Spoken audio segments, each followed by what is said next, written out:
So before we talk about what it means to plan your patch for your weekend and figure out what your standard weekend patch should be, let's talk about what a patch really consists of.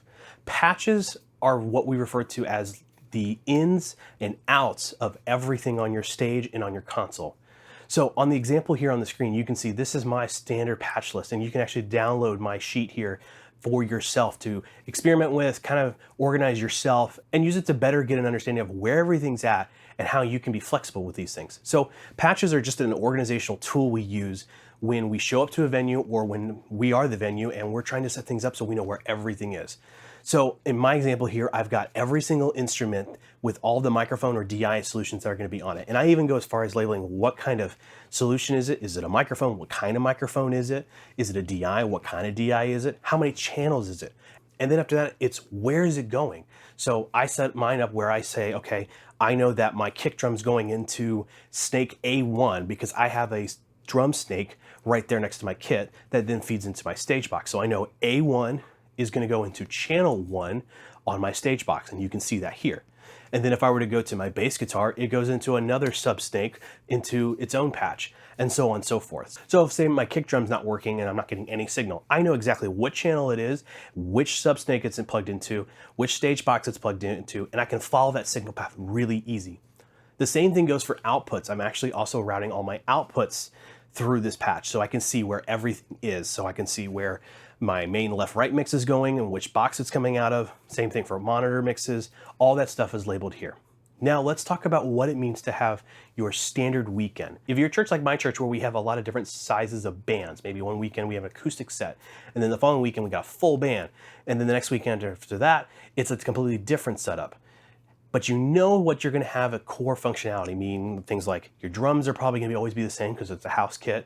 You're probably always going to have an acoustic or keyboard, and you usually have somewhere between 1 to 3 vocal mics. Those kinds of things are standard in my church, and so we keep those at the ready at all times.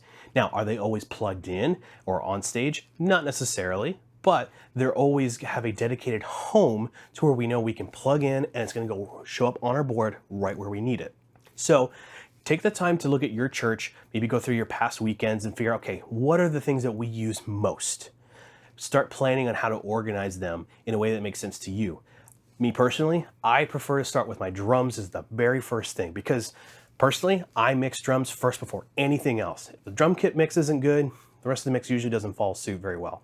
So I have my drums first. I start with my kick drum mics, my snare mics, my toms, and then my overheads and my hi-hat mic. All that stuff is the very first thing. After that, I'll have my bass guitar inputs, whether it's just a DI or maybe I have an amp and a mic on the cab.